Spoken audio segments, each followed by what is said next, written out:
పశ్చిమ గోదావరి జిల్లా తాడేపల్లిగూడెం వైసీపీ పార్టీలో వింత పరిస్థితి నెలకొంది. కూటమి దెబ్బ కుదిరిన ప్రస్తుత తరుణంలో రాష్ట్ర వ్యాప్తంగా ఉన్న నియోజకవర్గాల్లో వైసీపీ పార్టీకి కనీసం ఇన్ఛార్జీలుగా ఉండేందుకు నేతలు ఆలోచిస్తున్న పరిస్థితి నెలకొంది. తాడేపల్లిగూడెం నియోజకవర్గంలో ఇన్ఛార్జ్ కోసం పార్టీలో ఏకంగా 3 గ్రూపులుగా విడిపోయిన పరిస్థితి ఇక్కడ కనిపిస్తోంది. మొన్నటిదాకా వైసీపీ ఇన్ఛార్జిగా వ్యవహరించిన మాజీ మంత్రి కొట్టు సత్యనారాయణ తప్పించి తాజాగా వడ్డీ రఘురాం నాయుడికి ఇక్కడ ఇన్ఛార్జ్ పదవి అప్పగించారు. దీంతో ఇక్కడ వైసీపీ పార్టీలో తీవ్ర అలజడి రేగింది. అలాగే కొట్టుకు పోటీగా వైసీపీ రాష్ట్ర కార్యవర్గ సభ్యులు కొట్టు నాగేంద్ర సైతం మరొక గ్రూప్ మెయింటైన్ చేస్తున్న పరిస్థితి కూడా ఇక్కడ నెలకొంది. అయితే ఒక్కసారిగా ఇన్ఛార్జ్ పదవి నుంచి కొట్టును తొలగించి వడ్డీకి బాధ్యతలు అప్పగించడంతో తాడేపల్లిగూడెంలో వైసీపీ పార్టీలో రాజకీయ సమీకరణాలు వేగంగా మారుతున్నాయి. తాడేపల్లిగూడెం నియోజకవర్గంలో నూతన ఇన్ఛార్జ్ వడ్డీ రఘురాంకు వైసీపీలో కార్యకర్తలు అభిమానులు అండగా ఉన్న కొట్టును ఇన్ఛార్జ్ బాధ్యతల నుంచి తప్పించడం కారణంగా ఆయన వర్గం తీవ్ర అసంతృప్తితో ఉన్నట్టుగా తెలుస్తోంది. 7 సార్లు తాడేపల్లిగూడెం నియోజకవర్గంలో వివిధ పార్టీల మేండేట్లతో ఎమ్మెల్యేగా పోటీ చేసి 2 సార్లు గెలుపొందిన కొట్టు అంత తేలిగ్గా ఓటమిని అంగీకరిస్తారా అనేది తేలాల్సింది. రాజకీయాల్లో సుదీర్ఘ అనుభవం ఉన్న కొట్టు ఆయన వర్గం ఈ విషయం జీర్ణించుకోలేని పరిస్థితి నెలకొందని సమాచారం. ఈ నేపథ్యంలో కొట్టు సలహాలు సూచనలు తాను తీసుకుంటూ ఆయన కలుపుకుని వెళ్తానంటూ వడ్డీ ప్రకటనలు చేసిన కొట్టు వడ్డీకి నిజంగా సహకరిస్తారా అనే సందేహం కలుగుతోందని ఇక్కడ రాజకీయ విశ్లేషకులు అభిప్రాయం వ్యక్తం చేస్తున్నారు. ఇటీవల ఇన్ఛార్జిగా బాధ్యతలు తీసుకున్న వడ్డీ కొట్టు నివాసానికి వెళ్లి తనకు సహకరించాలని వెళ్లగా దానికి వడ్డీ రఘురాంపై తీవ్రస్థాయిలో కొట్టుని విభేదించినట్టుగా తెలిసింది. ఒకంత ఆవేశానికి గురైన కొట్టు తన రాజకీయం అంటే ఏంటో చూపిస్తానంటూ వడ్డీ రఘురాంకు సవాల్ సైతం ఇచ్చారని జోరుగా ప్రచారం సాగుతోంది. మొండితనానికి మారుపేరుగా చెప్పుకునే కొట్టు తన వైఖరిని వీడి వడ్డీకి సహకరిస్తారా లేదా అనేది తేలాల్సింది. కొట్టు సహకారం లేకుండా రాబోయే ఎన్నికల్లో అత్యంత బలమైన కూటమిపై పోటీకి వెళ్లే ధైర్యం వడ్డీ రఘురాం చేయగలరా అనే సందేహం సైతం వ్యక్తమవుతోంది. ఏది ఏమైనా కొట్టు స్థానంలో వైసీపీ ఇన్ఛార్జిగా బాధ్యతలు తీసుకున్న వడ్డీకి రాబోయే 3.5 సంవత్సరాలు ఒక పక్క కూటమితోనూ మరోపక్క వైసీపీలో ఉన్న కొట్టు వర్గంతో పూర్తి స్థాయిలో నెట్టుకు రావడం సాధారణ విషయం కాదనే అంశం రాజకీయ వర్గాల్లో తీవ్ర చర్చకు దారితీస్తోంది. ఏది ఏమైనా వడ్డీ తనకు ఇన్ఛార్జ్ పదవి వచ్చిందని ఆనందపడితే సరిపోదని తన నియోజకవర్గంలో వర్గాలు లేకుండా దిద్దుబాటు తీసుకోవాలని కోరుతున్నారు. కొట్టుని ప్రసన్నం చేసుకుని ముందుకు వెళ్తారా లేక ఆయన ఢీకొట్టి ముందుకు వెళ్తారా అనే విషయం ప్రస్తుతం ఇరు పార్టీ వర్గాలతో పాటు సామాన్య ప్రజల్లోనూ తీవ్ర చర్చకు దారితీస్తోంది. హాయ్ హలో నమస్తే, వెల్కమ్ టు రచ్చ మీడియా. నేను మీ శివప్రసాద్. మనం ఇప్పుడు పశ్చిమ గోదావరి జిల్లా తాడేపల్లిగూడెంలో ఉన్నాం.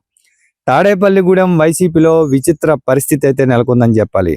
రాష్ట్రంలోని 175 నియోజకవర్గాల్లో చాలా నియోజకవర్గాల్లో వైసీపీకి ఇన్ఛార్జిగా ఉండమంటే ఎవరూ ధైర్యం చేయలేని పరిస్థితి.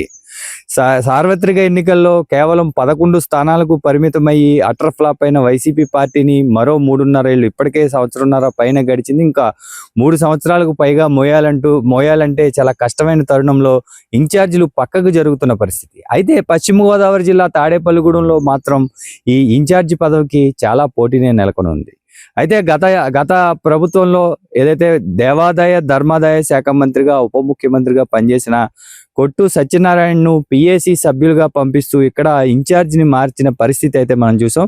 గత 20 రోజుల క్రితం వడ్డీ రఘురాం నాయుడు, అంతకుముందు అప్సడా వైస్ చైర్మన్ గా పనిచేసిన వడ్డీ రఘురాం నాయుడును ఇక్కడ ఇన్ఛార్జిగా నియమించి ఇక్కడ ఇన్ఛార్జిగా ఉన్న కొట్టు సత్యనారాయణను పిఏసి సభ్యులుగా పొలిటికల్ అఫైర్స్ కమిటీ పాలిట్ బ్యూరో సభ్యులుగా నియమించడం జరిగింది. అయితే ఈ నియామకం వెనుక కొట్టు సత్యనారాయణ వర్గం అప్పట్లో కొంత అసంతృప్తి వ్యక్తం చేసి కొంతమంది అయితే రాజీనామాలకు సైతం రాజీనామాలు చేయడం, కొంతమంది రాజీనామాలు చేసి వెనుదిరగడం కూడా జరిగింది. అయితే కొట్టు వర్గం ఇప్పుడు ఒక్కొక్కరుగా వడ్డీ రఘురాం నాయుడు దగ్గరికి వస్తున్నారా అంటే ఒకరిద్దరు మినహా మిగతా వర్గాన్ని ఏదైతే లోకల్ బాడీలో పదవులు ఇప్పించిన కొట్టు సత్యనారాయణ ఆ వర్గాన్ని అయితే కాపాడుకుంటూ వస్తున్నారని చెప్పాలి. అయితే తాడేపల్లిగూడెంలో గతంలో అయితే ఈ ఇన్ఛార్జి నియామకానికి ముందు మూడు గ్రూపులుగా విడిపోయిన పరిస్థితి. కొట్టు ఏదైతే స్టేట్ ఎగ్జిక్యూటివ్ కౌన్సిల్ మెంబర్గా ఉన్న కొట్టు నాగేంద్ర కూడా ఒక వర్గాన్ని మెయింటైన్ చేయడం, కొట్టు సత్యనారాయణని కాదంటూ ఒక వర్గాన్ని మెయింటైన్ చేయడం, అది కొంత రాజకీయాలకు ఏదైతే కొంత కుటుంబ రాజకీయాలకు సంబంధించిన వ్యవస్థలాగే కనిపించింది. అయితే ఇప్పుడు అంత విడిపోయినట్టుగా కనిపించకపోయినా కొట్టు సత్యనారాయణ పిఏసి సభ్యులుగా కొనసాగుతారంటూ కూడా జరుగుతున్న ప్రచారం అయితే నిన్నటి రోజున మొన్న ఒక విషయంలో ఏదైతే బీసీ నాయకుడైన జోగి రమేష్ కావచ్చు, కాపు నాయకుడైన అంబటి రాంబాబు పైన ప్రత్యక్ష దాడులు జరిగిన నేపథ్యంలో తాడేపల్లిగూడెంలో 4వ వర్గం కూడా ఇక్కడ ఒక ప్రెస్ మీట్ ని ఏర్పాటు చేయడం, మాజీ పట్టణాధ్యక్షుడు గుండుబోగుల నాగు ఆధ్వర్యంలో వెల్లనాటి సత్యబాబు అలాగే బత్తిన గణేష్ తో కూడి కొంతమంది ఇక్కడ ఒక ప్రెస్ మీట్ ని ఏర్పాటు చేయడంతో అదొక అలజడి రేగింది. మళ్ళీ నిన్నటి రోజున గుండుబోగుల నాగు ఏదైతే మాజీ పట్టణాధ్యక్షుడు ఉన్నారో వచ్చి నూతన ఇన్ఛార్జిగా నియమితులైన వడ్డీ రఘురామ్ నాయుడిని కలిసి సంఘీభావం ప్రకటించడం, అలాగే కొట్టు వర్గంలో పెంటపాడు మండల అధ్యక్షుడిగా కొనసాగిన కైగాల శ్రీనివాస్ సైతం వడ్డీ రఘురామ్ నాయుడు దగ్గరికి వచ్చి సంఘీభావం ప్రకటించారు. అయితే తాడేపల్లిగూడెం పట్టణాధ్యక్షులు అలాగే వివిధ అనుబంధ సంఘాల నాయకులతో పాటు తాడేపల్లిగూడెం రూరల్ మండల అధ్యక్షుడు కావచ్చు, ఆ బాడీ కావచ్చు, కొట్టు సత్యనారాయణ ఏదైతే పదవులు ఇచ్చారో ఆ పదవులు ఇచ్చిన నాయకులు ఎవరు ఇంకా వడ్డీ రఘురామ్ నాయుడిని అయితే ఇంకా ప్రత్యక్షంగా కలిసిన సందర్భం లేదు. ఏదైతే రాష్ట్ర పార్టీ నాయకత్వం ఏదైతే ఇన్ఛార్జ్ కోఆర్డినేటర్గా వడ్డీ రఘురామ్ నాయుడు నియమించారో ఆ నియామక పత్రాలకు వచ్చి ఏదైతే సంఘీభావం తెలుపుతున్నారో పూర్తి స్థాయిలో ఇక్కడ వడ్డీ రఘురామ్ నాయుడుకు మద్దతు ప్రకటించారా లేదా అనే విషయం అయితే తేలాల్సి ఉంది. నూతన ఉత్సాహంతో వడ్డీ రఘురామ్ నాయుడు వర్గం అనేక కార్యక్రమాల్లో వరుస కార్యక్రమాల్లో ఈ 20 రోజుల్లో పాల్గొనడం జరిగింది.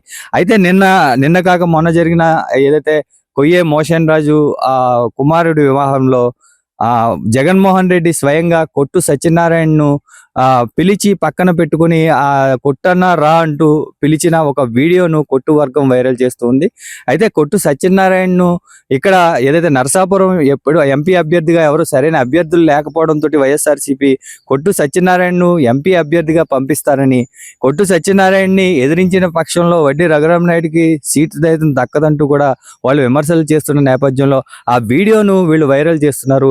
అదే వీడియోని మేము ఇక్కడ మీకు స్క్రీన్ లో కూడా ప్రజెంట్ చేస్తాం. కొట్టు సత్యనారాయణ స్వయంగా జగన్మోహన్ రెడ్డి కొట్టన్న రా అంటూ కూడా ఫోటో దిగిన వీడియోని వైరల్ చేస్తూ ఉన్నారు. అయితే ఇక్కడ గత 7 ఎన్నికల్లో 1999 నుంచి గత 7 ఎన్నికల్లో వరుసగా మ్యాండేట్లు తెచ్చుకుంటూ 2014 ఎన్నికల్లో టీడీపీ పార్టీకి మారిన కొట్టు సత్యనారాయణ అప్పట్లో ఏదైతే పొత్తుల్లో భాగంగా మ్యాండేట్ ని కోల్పోవడం, ఆ మ్యాండేట్ ని టీడీపీ నుంచి మ్యాండేట్ ని ఆశించి ఆయన భంగపడడం మినహా ప్రతిసారి కూడా ఆయన ఆశించిన 7 ఎన్నికల్లో కేవలం 2 సార్లు నెగ్గి ఎమ్మెల్యే అయినా సరే ఆయన మ్యాండేట్ విషయంలో కానీ, మేనేజ్మెంట్ విషయంలో కానీ, పోల్ మేనేజ్మెంట్ విషయంలో కానీ కొట్టు సత్యనారాయణ స్థానిక సంస్థల ఎన్నికల్లో కానీ ఆయన మార్కు చూపించుకుంటూనే ఉంటారు. అలాంటి కొట్టు సత్యనారాయణ అంత ఈజీగా మ్యాండేట్ వదులుకుంటారా, లేదా అతను ఎంపీగా వెళ్తే ఒకవేళ తన కుటుంబంలో ఉన్న కొట్టు నాగేంద్రను, తన సోదరుని కుమారుడుగా ఉన్న కొట్టు నాగేంద్రని ఇక్కడ వడ్డీ రఘురామ్ నాయుడికి పోటీగా నిలబెడతారా అనే విషయం తేలాల్సి ఉంది. అయితే కొట్టు సత్యనారాయణ విషయంలో జరుగుతున్న ప్రచారంలో ఏదైతే కొట్టు వెనకాల ఉన్న వర్గం ఏం చేస్తుంది అనేది వేచి చూడాల్సి ఉంది. అయితే ఆయన ఆటో గుర్తుపై పోటీ చేసి కేవలం ఇండిపెండెంట్ గా పోటీ చేసి దాదాపు 18,000 ఓట్లు సాధించుకున్న నేపథ్యంలో ఇప్పుడు రానున్న ఎన్నికల్లో కొట్టు సత్యనారాయణ కలుపుకొని వెళ్ళకపోతే వడ్డీ రఘురామ్ నాయుడు కావచ్చు, వేరే ఎవరైనా కావచ్చు, వైఎస్ఆర్సీపీ మ్యాండేట్ ను తెచ్చుకున్న వారు కొట్టు సత్యనారాయణని కలుపుకొని వెళ్ళకపోతే ఎంతో కొంత నష్టం ఉంటుంది. అయితే మొన్న ఎన్నికల్లో వచ్చినట్టు 50,000 60,000 మెజార్టీ వచ్చే పరిస్థితి ఈ ఎన్నికల్లో ఉండకపోవచ్చు. కాబట్టి ఆయనకు ఉన్న ఓట్ బ్యాంక్ ఏదైతే ఇండిపెండెంట్ గా 18,000 ఓట్ బ్యాంక్ ఆయన సంపాదించారు, దాన్ని కొంచెం అటు ఇటుగా ఓట్లు కానీ పోతే అది దాదాపుగా 30,000 ఓట్లకు పైగా ప్రభావితం చేసే అవకాశం ఉన్న నేపథ్యంలో కొట్టు సత్యనారాయణని ప్రసన్నం చేసుకోవాల్సిన అవసరం వైఎస్ఆర్సీపీ పార్టీ మ్యాండేట్ తెచ్చుకునే నాయకుడు ఉంది. మొన్న జరిగిన వైఎస్ఆర్సీపీ తాడేపల్లిగూడెం నియోజకవర్గ విస్తృత స్థాయి సమావేశానికి ముందు రోజు పశ్చిమ గోదావరి జిల్లా అధ్యక్షుడితో సహా వెళ్ళిన నూతన ఇన్ఛార్జ్ వడ్డీ రఘురామ్ నాయుడు కొట్టు సత్యనారాయణ ఇంటికి వెళ్ళి ఆహ్వానించినట్లుగా అయితే విశ్వసనీయ సమాచారం ఉంది. అయితే ఆయన నేను రాను అంటూ కూడా తెగేసి చెప్పినట్లుగా కూడా కొంతమంది చెబుతూ ఉన్నారు. అదైతే మనం ప్రత్యక్షంగా చూసి చెప్పే మాట కాదు. అయితే ఆయన మాత్రం ఖచ్చితంగా హాజరు కాలేదని మాత్రం చెప్పగలం. సభకు అయితే ఆయన హాజరు కాలేదు. నా రాజకీయం ఏంటో చూపిస్తా అంటూ కూడా ఆయన స్వీట్ వార్నింగ్ ఇచ్చినట్లుగా కూడా బయట గుసగుసలు వినిపిస్తున్నాయి. ఈ నేపథ్యంలో వడ్డీ రఘురామ్ నాయుడు స్టాండ్ ఎలా ఉంటుంది, ఆయన నియోజకవర్గంలో ఈ వైసీపీ గ్రూపులన్నింటినీ కలుపుకునే విధానం ఎలా ఉంటుంది అనే దానిపైన కొంచెం అయితే చర్చ జరుగుతున్న మాట వాస్తవం.